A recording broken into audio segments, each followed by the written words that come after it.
Coming up, let's hear how Ericsson is enabling the future of TV here at NAB 2015. You're watching YBL TV.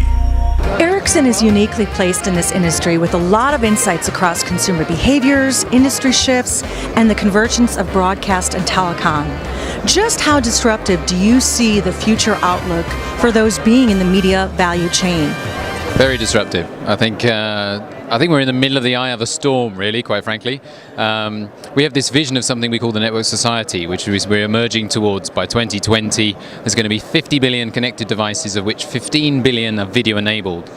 And that connectivity, all these new devices, the cloud-based services, and all of that broadband capacity that's being deployed is shifting the way consumers demand to get video. And of course, what that's doing is having an impact on the media value chain. So the broadcasters, the content owners, and the pay TV services organizations, the aggregators. Traditionally, they all played nicely together. And of course, what we're now seeing is much greater opportunity to get content straight to the consumer. So we've seen CBS and HBO, for example, in the US, build a direct model to the consumer. I think we're going to see more of that. And I think we're really seeing a big shake-up in the industry.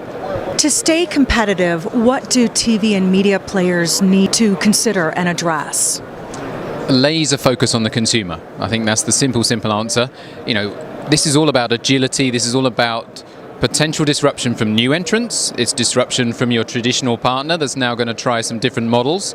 So I think it's about really focusing on the consumer. It's one of the reasons we do a Consumer Lab TV study each year, which we publish, because we really look, it's important for us to track the consumer.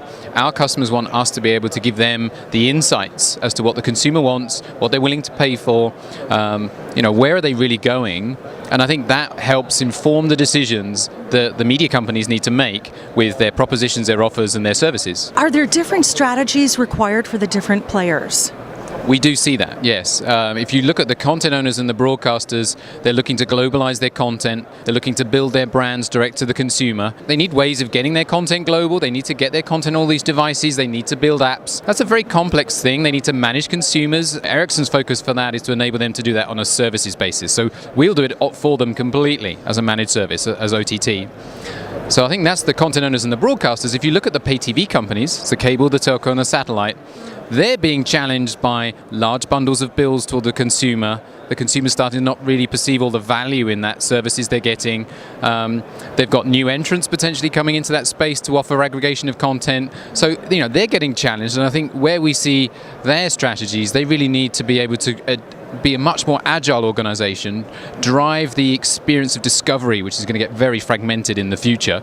And I think they have to do that pretty soon, because I think we're going to start to see new entrants potentially coming into this space to offer that service towards the consumer and potentially be disruptive. Ericsson's been investing a lot in TV recently. What is Ericsson's role in the evolving TV landscape? We're kind of uniquely placed at the convergence of broadcast and telecoms, and we are. I mean, Ericsson's synonymous in the telco space, making most of the wireless infrastructure for cellular networks. But of course, for the last 10 years or so has been acquiring and investing in the TV space as well. So we now have well over 20 years of heritage in the TV space. And the focus really is to enable every single player in the TV landscape to drive success towards the consumer in this new connected era. So I think we see huge opportunities across telecom networks. The future of IP, or the future of video basically, is IP. So the worlds are coming together. I think we see a great opportunity to be the big thought leader in that space and the big enabler as well.